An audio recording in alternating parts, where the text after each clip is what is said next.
Mula rito, ganyan sa kataas oh. Unahan pa lang po yan. Hanggang doon kay Francis. Hanggang sa unahan oh. Sa unang palatik. Ayun oh. Pero ang ganda. Ang ganda na niya.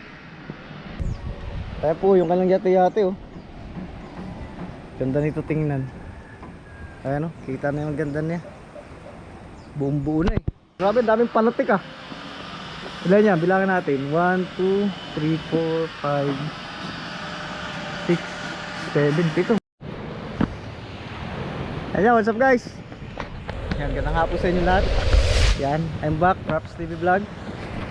And so ngayon lang tayo makapag-update dito sa Bangkang Fiber, yung ginagawa ni Sir Francis ni Ka-Fiber.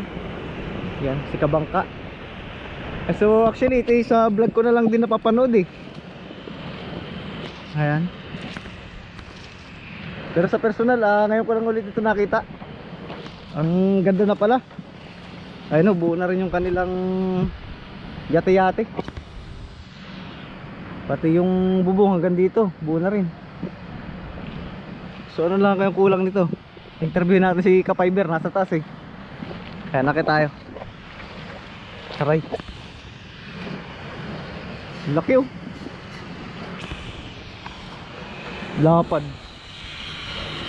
Kita mo na yung lapad niya nung nabuo na siya. Kaya pala, bago tayo umakyat, tingin muna tayo sa kabilang ano. Ito yung kanyang yate-yate oh. Galing oh. Ang ganda niya no, yung yate-yate niya oh.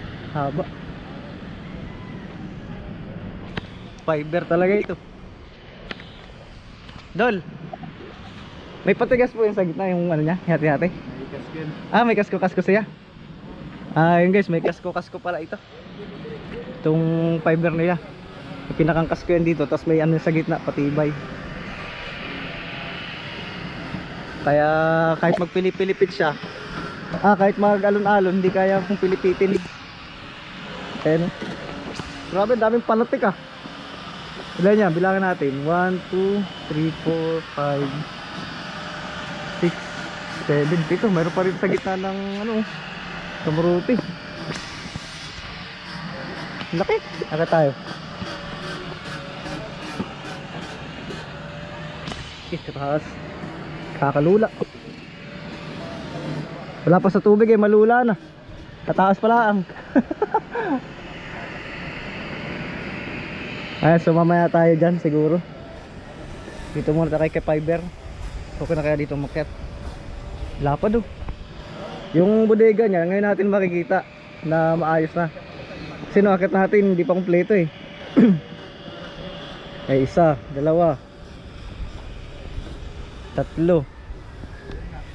4 5 Ayun, kumpleto di ba? Grabe kalaki. Talagang gano'n naman. Tulong-tulong sa akin. Dol, pwede na tumapak dito? Oo, idol, sige. Safe na no? Oo, safety yan. Aba, Tigas pala na ito. Aba, idol eh. Bagsagan nga ng maso yan, wala lang. Ito? Tigas oh. Ay, grabe yan, idol. Tigas ng takip nila. Paano hindi titigas, idol? 7 patong yan. Pito ito. Ibabaw? Oo. Ay, sabay, buo yan eh. Oo, ito 7 patong yung takip na yan. Saan yan idol? Para hindi ano? Hindi madulas, oh. Borilings yun eh. Oo, di ba yung mga bars? Oo, may mga ganito. Mga ganyan. Kasi, safety para hindi, ayan, wala pang ano. Wala pa pala Kailangan na eh. doon, okay na yun. Kailan pala? Madulas nga pala pag wala na eh. Oo ba? Ay, pwede na doon. Oo, pwede na yan. May Tigas na yan. nansagan eh. Di, kadulas. Okay, apakan mo na yung ano, pwede na yan. Yan. Jake, kakatakot, basta. Oo, para safety tayo diyan. Yan guys, mula rito sa, hindi pala. Ando pa yung unahan eh. Pero natatakot lang ako sa bumpa.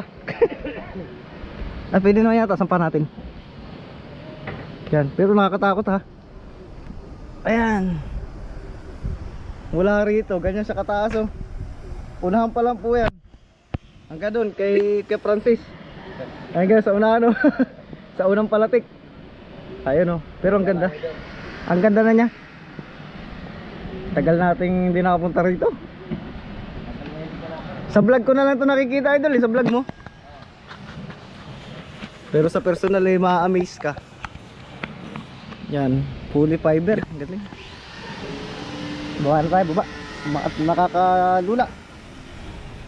Wala pa sa tubig ako nalulula na eh. Yung, Malula. ay, lalo na pag nasa tubig ay doon. Tapos nariyan ka. Kaya nga, magumaga. Baka tumilapon. Nakakalula. Grabe yung talian, no? Oo, yan, talian.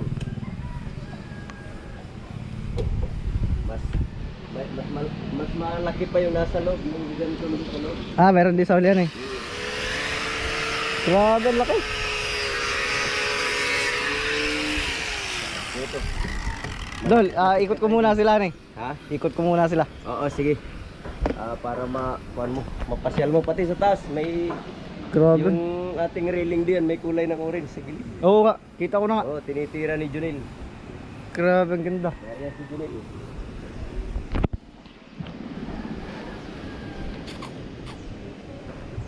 Yan oh. Ay, fiber din pala ano. Naka-fiber. Dito itatapak ang series ano. Oo, di ano, para hindi maano na siya. Ang ilong taas. Kaya po yung kanyang yate-yate oh. Ganda nito tingnan.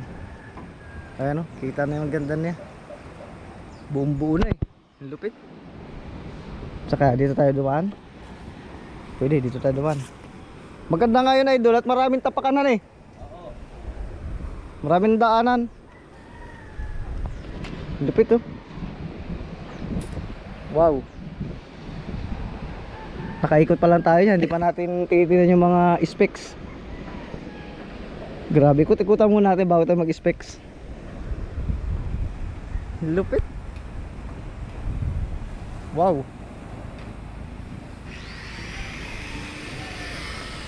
Dito tayo dumaan. Pera, hulog. Ayan. Galing.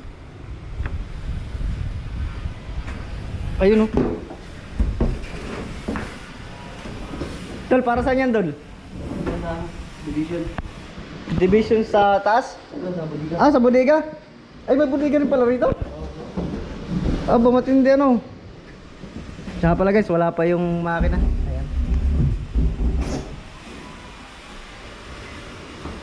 Ah, hinuhulman nyo na sa baba ano, para hindi na magkakating.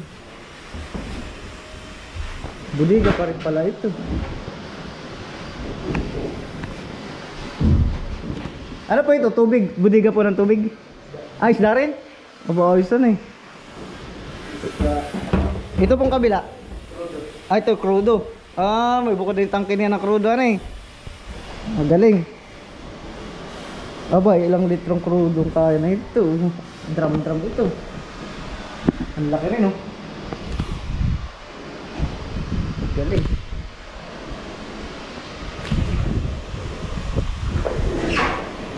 Ayan ah.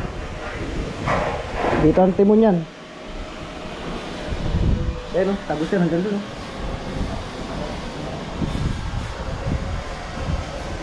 Grabe naman kalaki. Salit pa lang yun. Bagay, nakita naman na natin ito ng ganito yung pagkakabuo niya. Lamang ay nung nakita natin nakaraan, wala pa yung bubong yan. Yung flooring niya sa ibabaw. Lupit. Mamaya guys, mag-i-specs tayo ng bukod dun sa yate-yate. I-specs natin yan ng bukod para mas detalyado. Ayan oh, balot din ng fiber, talagang poly. Dito tayo sa labas ulit. Ayan oh. So yung kanilang fiber na ipinahay dito is may kulay na. Para yun na yung pinakapintura nya. Orange, kumbaga nakamix na siya sa fiber. Katulad nun dito, ayan. Pero I think papasadahan pa nila ng isang patong yan na may kulay. Para hindi mabilis tawag dito matanggal yung kulay. Nakamix talaga siya dun sa fiber. Ayan, ang galing ng forma. Hanggang doon po yan. Ayan o. Ayan o. Hanggang doon sa uli. Saka pala guys, kaya hindi po yan itinataas. Yung mga sidings na yan. Itong mga sidings na to. Kaya hindi yan itinataas. Pati yun doon sa huli. Tsaka kaya po yan inilalagyan ng mga gantong butas, yan ganyan. Yan po ay para hindi sagal sa hangin. Kasi pagka, lalo po yung bandang hulihan, yun. Pag yung bandang hulihan ay kinulong nila, yung walang design na ganito, halimbawa ay saradong sarado. Pag kinulong nila yun, halimbawa ang takbo po ay alulos, kumbaga yung alulos ay pabor sa alon. Tapos tinamaan po ng hangin yun, yung hulihan. Hindi po kakayanin ng timon. Kahit gaano po kalapad yung timon niya, basta tinamaan po ng hangin yan dyan sa huli, hindi po makokontrol ng timon yun. Kumbaga babalagbag kayo sa alon, delikado po yun. Kaya ang mga ganyan po ay may mga design para lusot-lusot lang po yung hangin. Pero yung kalakasang hangin lang naman, yung mga katulad ng hangin na ganito normal, is kaya lang naman yan lamang, ay di yung pinaghahandaan nga, kaya ganyan design nyo yan, yung mga biglaang lakas. Kaya ako napanood nyo dun sa Iris J, yung sa kakampanya nito, nasa loob sila nagbabakla sila nung ano nila, yung ganyan. Kaya hanggang ngayon po ay wala pong dingding yun, yung itaas nila, yung upper deck nila, wala pong dingding yun, baklas pa rin talagang dingding nun, kasi nga hirap silang makaliko noon. Ayan, kaya naging ganito ng mga disenyo nito. Ayan, kumbaga advantage na. Ayun, lapat.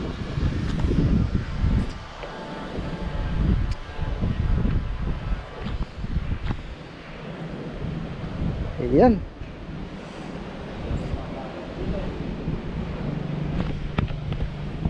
Sa ibabaw pala, oh. Ganda na rin ang ibabaw niya, may railings din, Rias-rias din, Okay, pwede na kayo umakyat doon sa taas. Paalam tayo. Ano, boy? Kung makata dito, sa taas. Nakakatakot nga, maglalakbay. Masat sa ilong. Aba, talagang kuwan ka rin yan. Ay sila kuya, sanay na sila kuya eh. Sanay na mga yan. Baka pag ito'y hinarangan mo pang ilong, baka ito'y magreklamo pa ka mo. Sanay, ayan eh.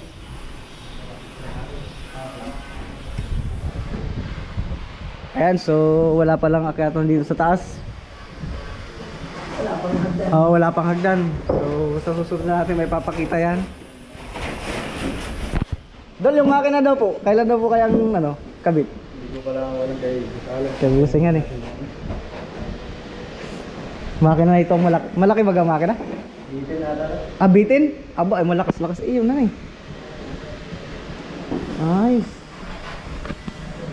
Galing. Uy, nakakangilo ba? Ang taas. Yan. Nakakangilo.